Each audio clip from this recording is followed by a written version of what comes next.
The Demon Lord unexpectedly discovered that his strongest magician seemed different. She thought he was mistaken.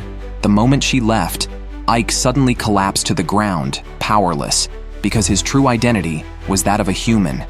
Exposure in front of the Demon Lord would undoubtedly mean death.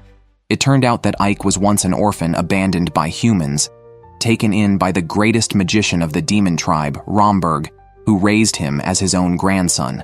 During this time, he passed on all his knowledge to Ike. Before Romberg died, he left behind a mask and a robe that could hide one's aura, admonishing Ike to never reveal his human identity to avoid fatal danger. As time swiftly passed, 10 years had gone by. The once little kid had now grown up to be a commander capable of leading thousands, thanks to his mastery of war tactics and exceptional magical abilities. With Ike's command, they even conquered a human city known for its impregnable defenses. Facing the stubborn resistance of the city lord, Ike merely used a simple spell to disorient him. Yet Ike's subsequent order was to treat their wounds, which puzzled the enemy. All of this was observed by his superior, Sephiro, the only person in the demon tribe who knew Ike's true identity. She was secretly pleased that recruiting Ike was the right decision, as she witnessed him capturing the strongest defended city with minimal forces. Meanwhile, Ike went to the city lord's room to rest and ensure privacy. Once he confirmed that no one was around, he released a powerful barrier. Despite his involvement in many wars, he still couldn't get used to the bloodshed. Every time he saw his human kin die, his guilt increased.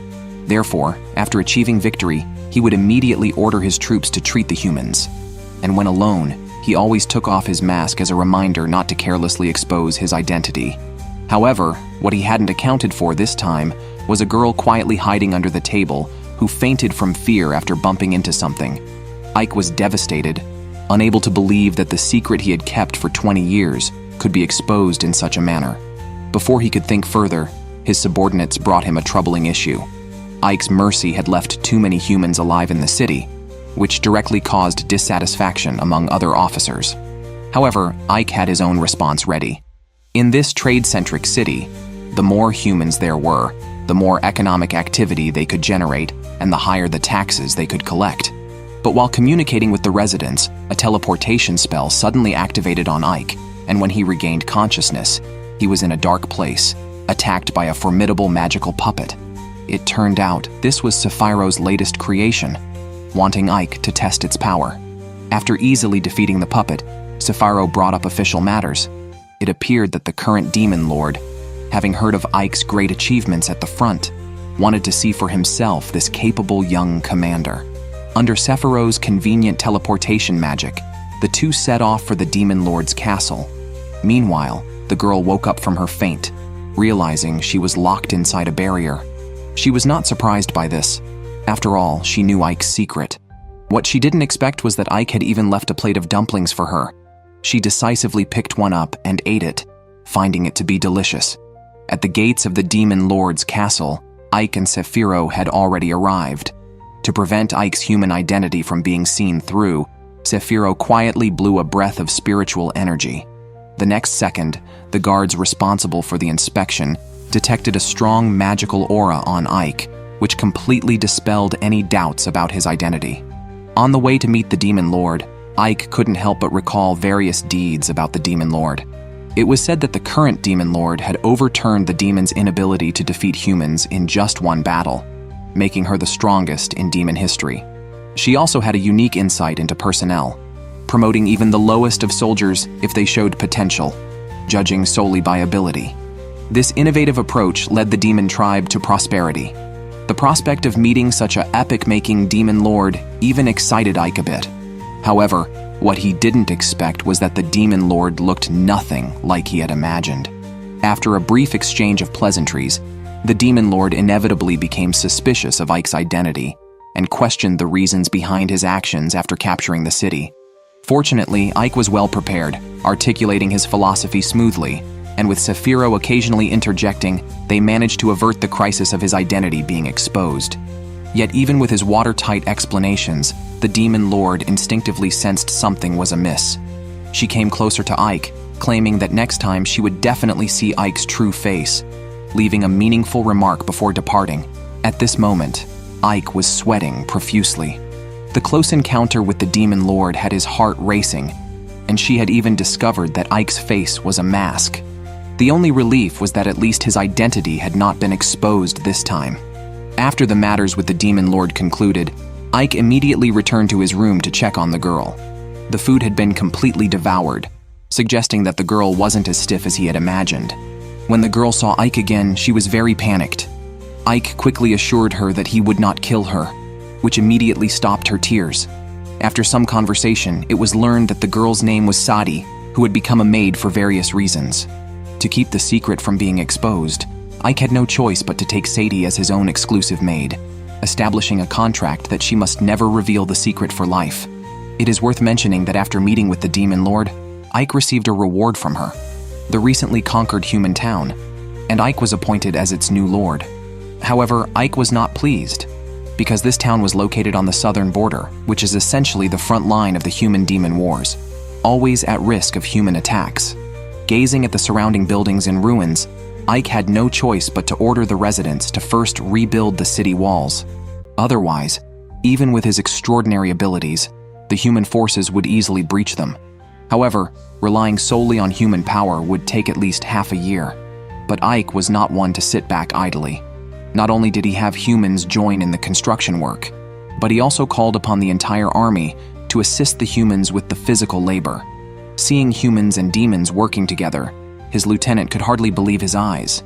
What shocked him even more was that Ike had divided the humans and his subordinates into 3 groups, with each group working 8 hours a day. This arrangement ensured rest while allowing for continuous work 24 hours a day. Even more, to boost morale, Ike had set up a bonus system. Furthermore, when he saw that certain projects were particularly challenging for everyone, he would personally step in to resolve them.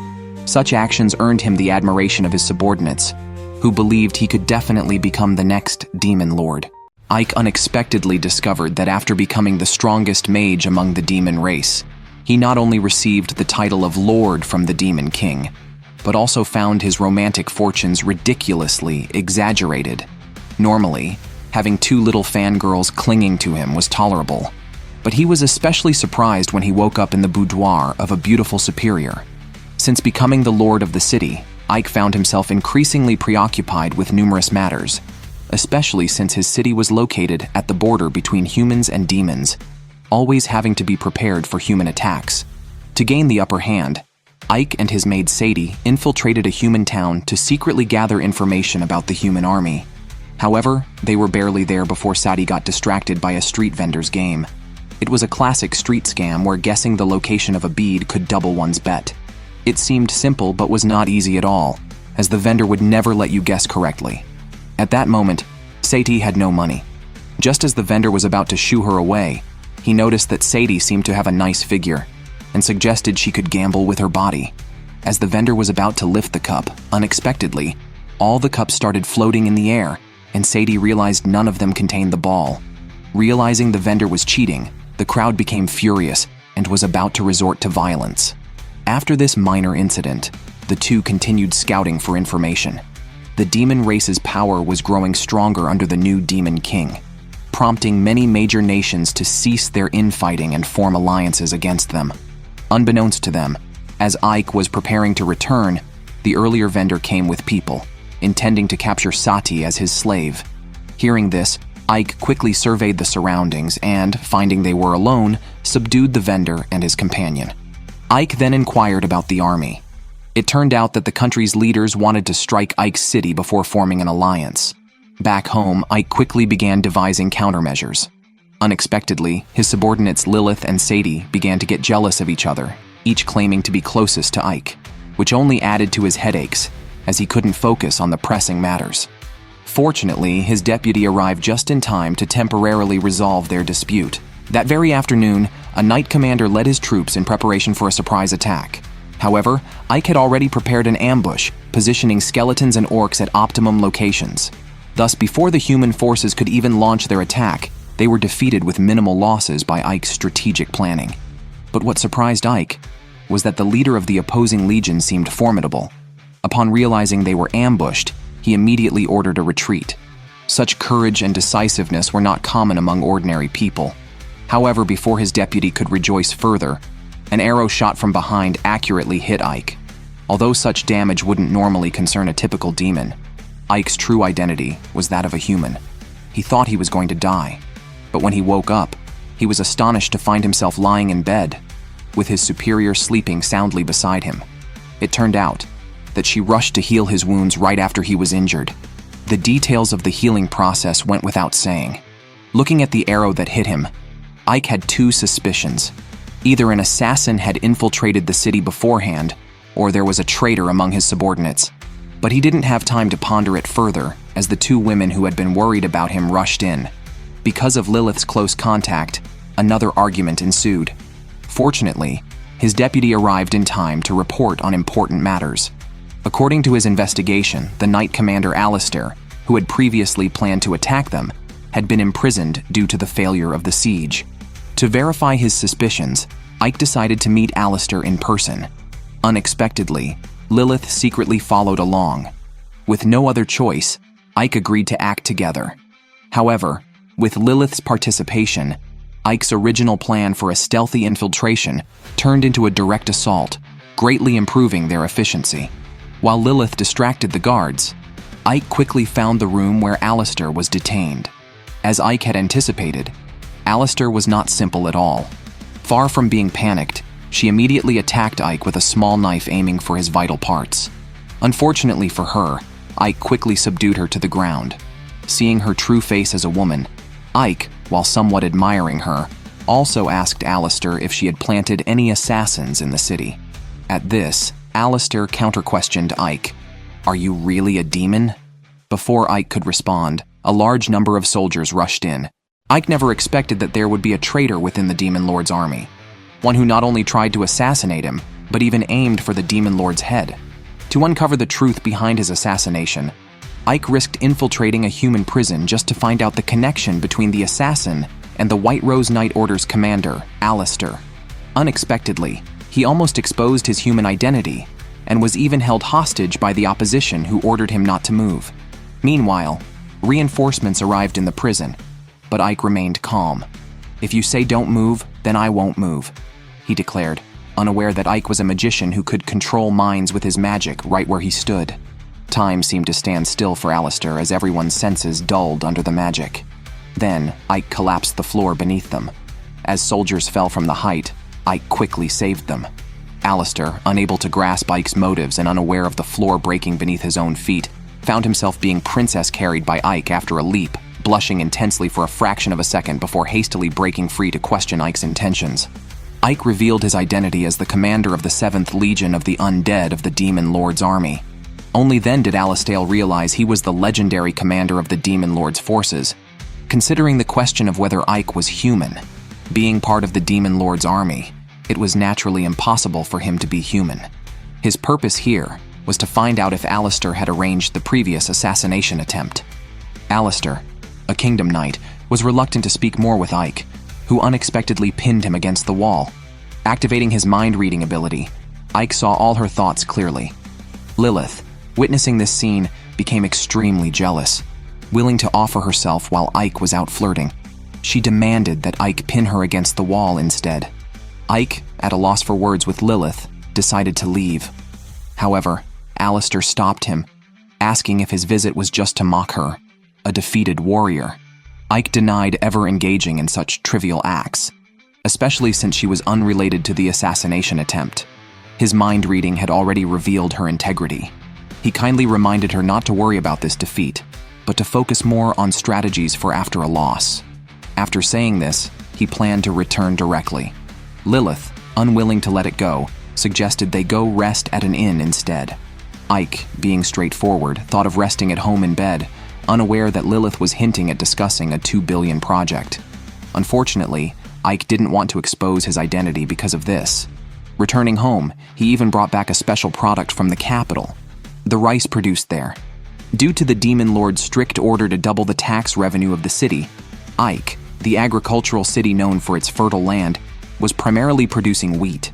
By switching to rice, production could be increased several times. This change would also allow more humans to be freed from farming and try other industries, thereby increasing the GDP per capita. Not only would everyone have enough to eat, but more taxes could be collected as well. Ike then analyzed the current intelligence and deduced that the assassin used arrows from the White Rose Knight Order, but Alistair was not involved. This indicated that the assassin was deliberately framing someone.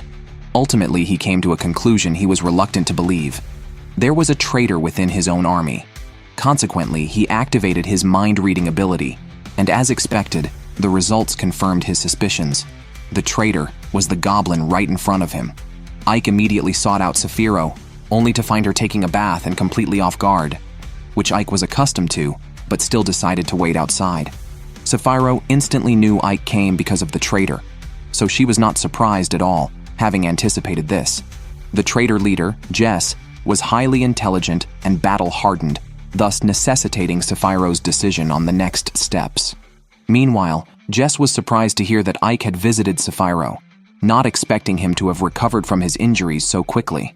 His subordinate reported that the planted undercover agent had suddenly lost contact, prompting Jess to worry about being exposed and plan to gather forces to strike first. Unbeknownst to him, Ike had already reflected on his approach and knew he must be cautious in dealing with the traitor. Jess, seeing Ike alone, decided not to pretend anymore and confronted him directly, determined to make sure Ike couldn't escape. Seeing all his enemies gathered, Ike felt reassured. The next moment, an explosion sounded behind them, and turning back, they realized Saphiro had used a forbidden spell to indiscriminately attack the military camp. Ike's inner turmoil erupted as Saphiro wreaked havoc at will, despite having been instructed to minimize the attack level.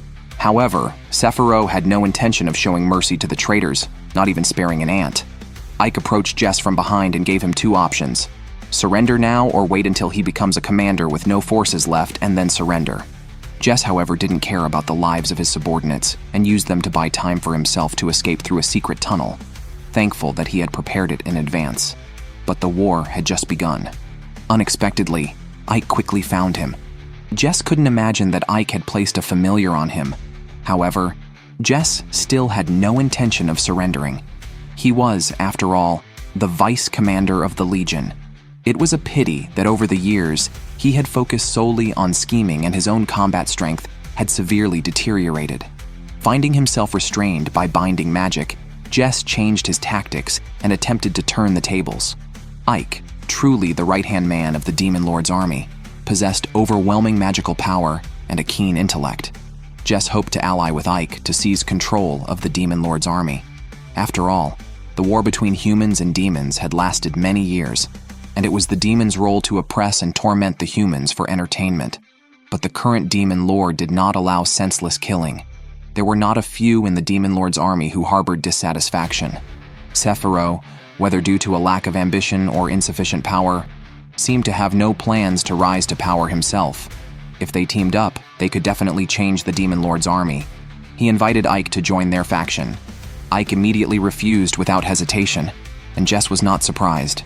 He suddenly broke free from the magical restraints and swiftly pulled out a throwing knife from his chest, hurling it towards Ike. Ike was disappointed by his tactics, and his words also revealed that there were others behind him. Saphiro suddenly appeared, demanding Jess to confess. If he refused, severe torture awaited him. But before Saphiro could act, Jess was struck by a potent poison that even antidote magic couldn't cure. Ike was furious that someone would poison and kill a partner so despicably. Saphiro hoped he would see the reality that he had already been abandoned by his associates, and there was no need to continue selling favors. As long as he revealed the real mastermind behind the scenes, she could also help him seek revenge. Although being a traitor deserved no good end, seeing Jess so abruptly cut off was still lamentable. Ike thought that feeling pity for Jess showed he was still human at heart, which might become a stumbling block for him in the future. Later, they reported to the Demon Lord that the main conspirator seemed to be the Third Army commander, Pazdio, according to Jess's dying testimony. Pazdio had targeted not only them, but even the Demon Lord's head. After hearing this, the Demon Lord showed no emotion and wanted to hear what the headless knight Pazdio had to say.